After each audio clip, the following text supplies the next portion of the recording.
며칠간 연속적으로 다중이용시설에 폭발물 설치했다는 협박글이 올라왔습니다. 8월 5일에는요, 서울 한 백화점의 본점, 8월 6일에는 경기도 하남의 복합 쇼핑몰, 7일에는 부산의 한 수영장, 8일에는 경기 성남시의 게임회사, 그리고 광주의 한 백화점, 10일에는 서울 올림픽 체조 경기장. 뭐 이런 식으로 온라인에 글을 쓰거나 아니면 경찰에 팩스를 보내는 방식으로 협박을 했는데요. 특이한 건 다른 형태의 협박이 아니라 폭발물 설치 협박이란 점입니다. 도대체 왜 폭발물 설치 협박 사건이 이렇게 급증한 건지, 이들의 심리는 도대체 뭔지 오늘 분석을 해봐야겠습니다. 순천향대 경찰행정학과 오윤성 교수 모셨어요. 교수님 어서 네, 안녕하세요. 오십시오. 일단 상황 정리부터 좀 해보죠.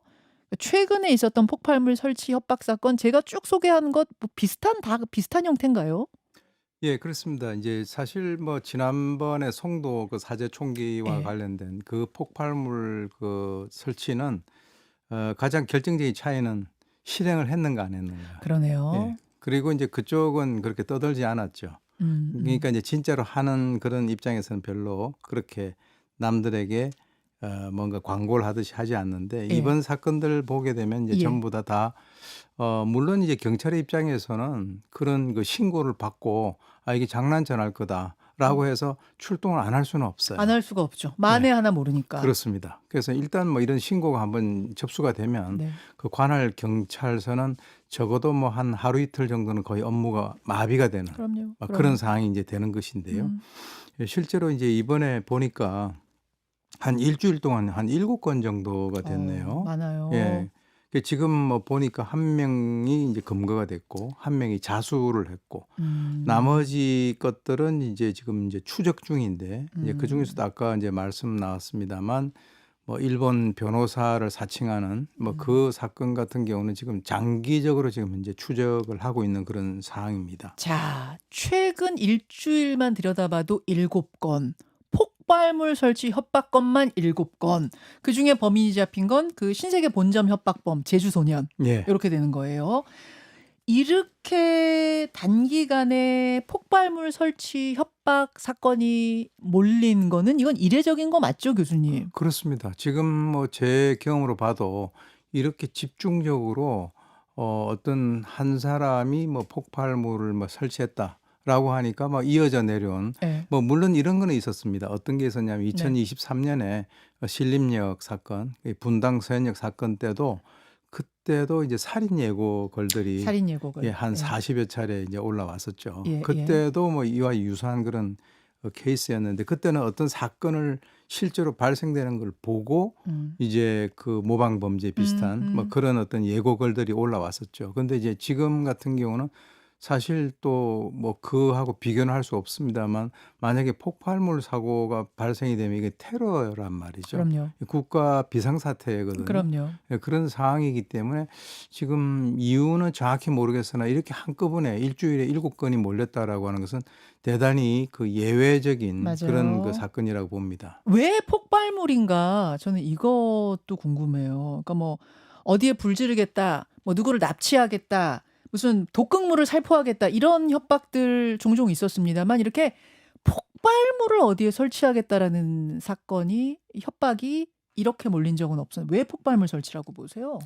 일단 이제 이 폭발물이라고 하는 것 자체가 주는 그 공포감, 예. 그것은 이제 이 폭발을 한다는 것은 사람을 가리지 않는다는 거거든요. 그러네요. 예, 어떤 사람도 거기에 대한 어떤 그 피해자가 될 수 있다라고 하는 이런 두려움, 음. 공포를 전념시킨다라고 하는 그런 측면에서 상당히 뭐 효과적이다라고 볼 수가 있죠. 공포의 극대화군요. 뭐 그렇습니다. 누구를 납치하겠다 이거보다 훨씬 더 훨씬 더 극대화군요. 누구도 거기에 대해서, 즉 불특정 다수 누구도 예. 피해자가 될 수 있다라고 하는 것이죠. 예. 아, 공포의 극대화.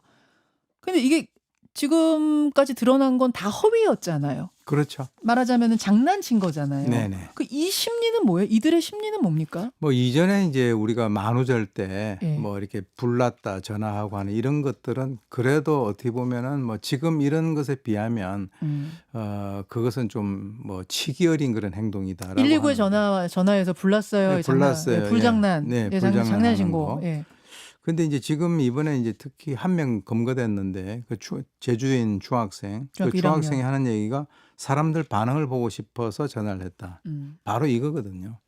그러니까 이제 어떤 의미냐 하면 소위 얘기해서 이제 마슬로우의 인간 욕구 5단계가 있는데 예. 그 중에서도 이제 뭐 여러분들 잘 아시는 그런 내용인데 3단계 이제 어떤 그 소속의 욕구가 있어요. 소속의 욕구. 그러니까 다시 말해서 다른 사람들과의 관계를 유지하고 네. 남으로부터 관심도 받고 하는 그런 거. 그다음에 4단계 같은 경우는 이제 존경의 욕구인데 네. 이 존경의 욕구가 좀 낮은 단계가 있고 높은 단계가 있거든요. 예. 이게 무슨 말이냐면 이 높은 단계라고 하는 것은 스스로 자존감을 자기가 찾는 그런 것인데 낮은 단계 존경은 남들로부터 관심을 받고 싶어 하는 거.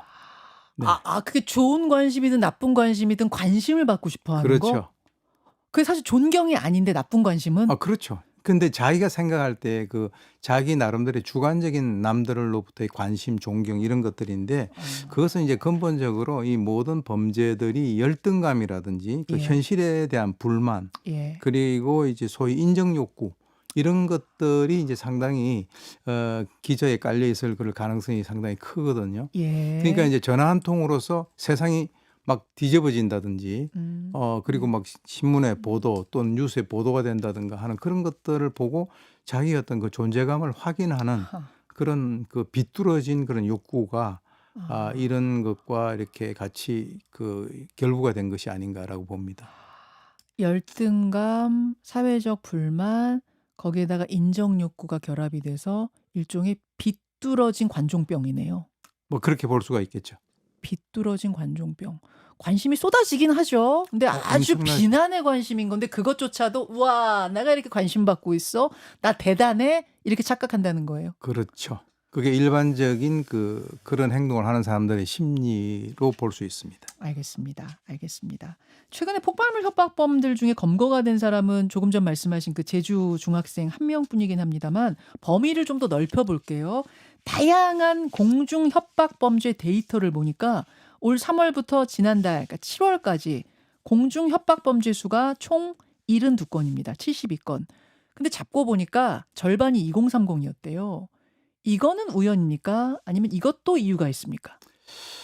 아무래도 지금 이제 2030 세대가 뭐 사실 이제 지금 검거율 같은 거를 보게 되면 실제로 한 뭐 50% 정도밖에 안 돼요. 그렇더라고요. 그러니까 이제 2명 중 1명은 자기는 그런 행위를 했는데도 불구하고 아직 안 잡혔다. 이렇게 이제 생각을 하고 있겠죠. 예. 그러니까 이제 그런 사람들이 반복해서 그런 행동을 할 가능성이 상당히 큰데 지금까지 드러난 것만 본다 하더라도 20, 30대가 그중에서 한 50% 정도를 네. 차지하고 네. 있다라고 이제 하게 된다면 실제로 이제 이 20, 30대들이 뭐 최근 들어서 현실에 대한 어떤 불만이라든가 인정을 받지 못하는 뭐 그런 상황에서 사실은 열심히 뭐 자기가 할 일 있고 한 사람들은 이런 행위를 안 안 하겠죠. 하죠. 지금 바빠 죽겠는데. 그럼요, 그럼요. 예. 근데 이제 그렇지 않는 사람들이 뭔가 이 세상에 내가 좀 파문을 던지고 싶다라고 하는 그런 욕구. 뭐 그런 것들이 아무래도 이제 좀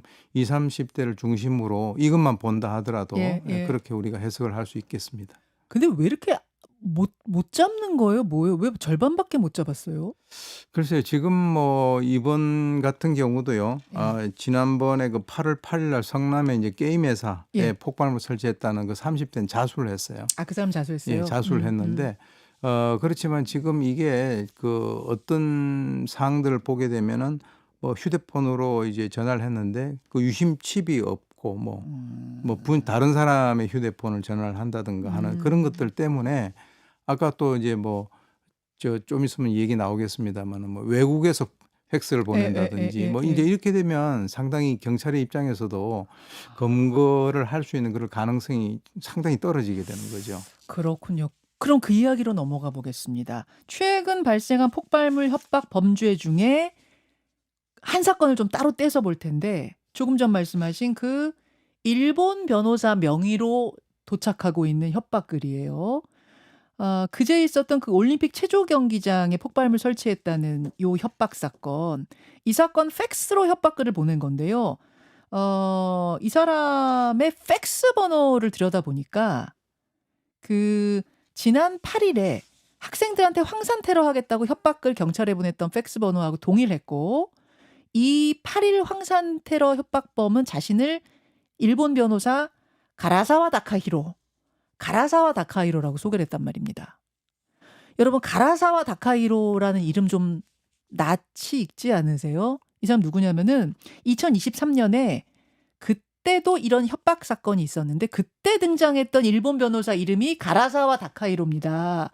일본 변호사라고 하면서 경찰에다가 보낸 협박글이 총 44건이었어요. 이메일 18건, 팩스가 26건. 근데 일본 변호사 중에 진짜 이런 사람이 있나 하고 경찰이 가보니까 진짜 있긴 있었대요. 가라사와 다카히로가. 근데 이 사람이 그런 짓을 하진 않았대요. 이러면서 아직도 못 잡았거든요. 그렇죠. 그냥 미스테리 속에 계속 내가 가라사와 다카히로요 하면서 보내는 협박 이메일이 지금까지도 이렇게 이어지고 있다는 이야기인데 교수님, 이 가라사와 다카히로 사건은 어떻게 봐야 되나요?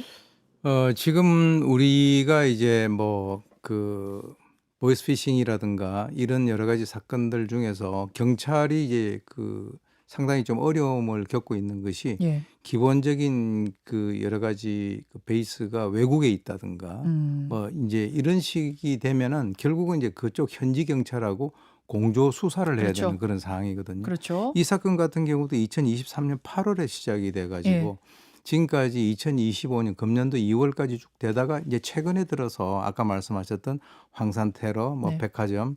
제가 이제 이렇게 보니까 팩스로 오고 한 것이 일본으로 온 것이 아니라 한국어로 왔어요. 팩스 한번 보여주세요. 이 팩스의 전문을 저희가 좀 보여드리겠습니다. 저는 총 43,044개의 고성능 폭약을 입수했습니다. 다음 위치에 벽 여러 곳에 폭약을 설치할 것입니다. 1 무슨 백화점, 2 무슨 백화점, 3 무슨 백화점, 4 무슨 백화점. 설치를 신중하게 진행할 것입니다. 쭉 쓴 다음에 마지막만 영어로 가라사와 다카히로 이렇게 적었어요. 그쵸? 그러니까 일본 변호사인데 일본어는 하나도 없는 거예요, 사실은. 일본어 없네요. 네. 근데 이제 제가 볼 때는 이 사람이 지금까지 거의 한 2년에 걸쳐서 지금까지 이런 행동을 해왔는데 본인이 아직까지는 검거되지 않고 있다라고 한다면 본인의 입장에서는 이제 상당히 학습 효과가 있고 자신이 좀 붙었을 거예요. 그러니까 한 6개월 정도 쉬다가 이제 한번 좀 보내볼까? 이제 그렇게 해서 또 한번 보내면 한국 사회가 한번 뒤집어지고 그러니까 이제 그런 것과 연관해서 지금은 물론 경찰이 일본 경찰과 공조를 해서 지금 수사를 하고 있다라고 이제 제가 들었는데 네. 그렇게 해서 꼭 잡혀야 되겠지만 아직까지는 잡히지 않은 상태이기 때문에 안 잡혔어요. 예, 그러니까 이제 본인은 상당히 이제 이 세상을 자기 손아귀에 넣고 흔들고 있다라고 하는 그런 허황된 쓸데없는 그런 자만심에 취해 있을 가능성도 있다라고 하는 것이고요. 보통 이제 영화 같은 데도 이런 게 나오잖아요. 나와요. 예, 그래서 이제 보통 보면 자기 전화 한 통을 했는데 세상은 막 불안해 있고 막 흔들리고 들썩거리고 있고. 막, 예. 그러니까 그 어떤 존재감이 예. 대단할 거라고요. 완전 비뚤어진 영웅심리네요. 그렇습니다. 그래서 이제 저는 좀 이게 걱정되는 게 예. 지금 이제 국제화 사회니까 우리나라 사람들이 일본뿐만 아니라 외국에 많이 나가 있잖아요. 그럼요.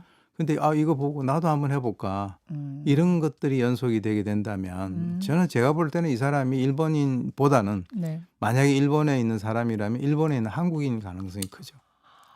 지금 팩스가 일본에서 오고 있어요. 예, 그렇습니다. 번호가 지금 일본발 팩스란 말입니다. 예, 예. 그럼 일본에 있는 한국인일 가능성도 지금 경찰이 염두에 두고 있을 것이고 교수님도 그렇습니다. 그럴 가능성이 좀 저도 그럴 가능성이 있죠. 있다고 보시는 네네. 거고 예. 한국에서 일본 팩스 번호로 이렇게 이렇게 돌려서 뭘 할 수 있는 건 그래서 그런 없나요? 기술적인 것이 있는지는 모르겠으나 예, 예. 적어도 이제 일본에서 오는 그 팩스 번호다. 그리고 이제 아까 몇 가지 그 사건들을 보게 되면 동일한 그 기계에서 온다. 이렇게 이제 보니까 그런 모방 범죄 같은 경우도 상당히 좀 걱정스럽습니다.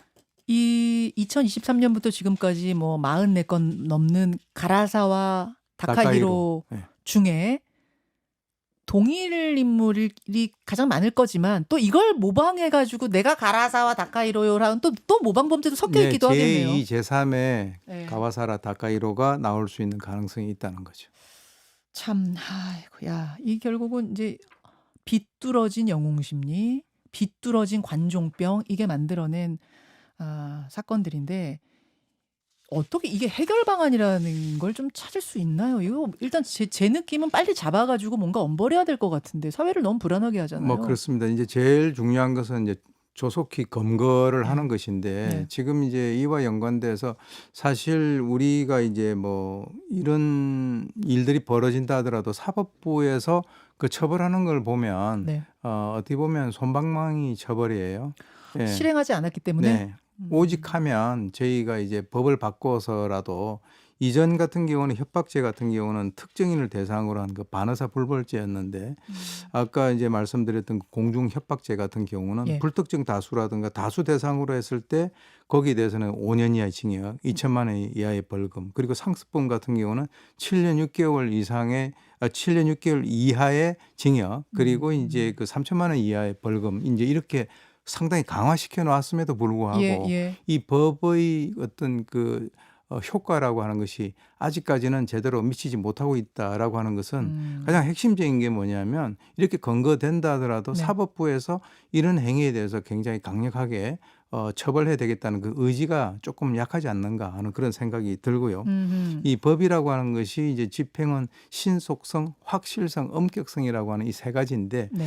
2023년에도 이제 그 관련돼서 이 법무부에서는 뭐라고 그랬냐면 살인 예고 글 게시자에 대해서는 형사처벌 이외에 민사상의 손해배상까지도 이제 하겠다라고 해서 그 당시에 4,370만 원의 그 손해배상 청구를 한 거거든요. 네. 네. 제가 확인을 해보니까 지금 아직까지도 지금 뭐 이 금년 3월이 변론 기일이라고 하는 거 보니까 소송이 진행되고 있는 것 같아요. 아직까지도. 하하. 예, 그래서 아까 이제 그 촉법소년 말씀을 하셨는데 촉법소년 같은 경우도 제가 볼 때는 이 부모의 연대 책임을 좀 강화해야 되지 않느냐. 네. 이 민법 제 755조에 나와 있는 거. 그래서 이제 판례 같은 경우도 2009년도에 뭐 항공기 폭탄 설치했다라고 하는 미성년자도 1,500만 원 손해배상이 나왔었고 예. 또 2014년도에 40대도 660만 원이 나왔거든요. 그래서 전화 한 번 잘못 걸면은 뭐 한 1,000만 원, 2천만 원씩 낸다라고 하는 거. 그리고 언론에서도 꼭 그 결과를 갖다가 보도를 해서 예. 해야 될 것으로 봅니다. 강력한 처벌, 지금 솜방망이 처벌 말고 강력한 처벌 있어야겠고 저는 또 경찰들께도 좀 부탁드리고 싶은 게 이게 실행은 안 되고 그냥 장난으로 끝나다 보니까 뭐 수사를 안 하진 않으시겠지만 끝까지 무슨 살인자 검거하듯이 그렇게 안 할 가능성도 좀 있어서요. 경찰들 끝까지 하긴 합니다. 그래요. 근데 지금 절반밖에 못 잡아서요. 예, 지금 이제 왜 그러냐면 여러 가지 네. 아까 전화에 뭐 유심 네. 칩을 뺀다든가 하는 등등 여러 가지 등등이 있어서 지금 음. 검거율이 한 50% 정도밖에 안 되고 있는데 사실은 살인 사건 해결률보다 더 낮은 거거든요. 그러니까요. 네. 그래서 조금 더 신경을 써서 잡고 또 조금 더 신경을 써서 처벌을 강력하게 해야 이런 사건을 우습게 보지 않고 이 범죄자들이 긴장할 것 같습니다. 사회가 너무 혼란스러워. 혼란합니다. 네. 괜히 불안합니다. 여기까지 교수님 네. 고맙습니다. 네. 오윤성 교수였습니다. 김현정의 뉴스쇼는 시청자 여러분의 참여를 기다립니다. 구독과 좋아요, 댓글 잊지 않으셨죠?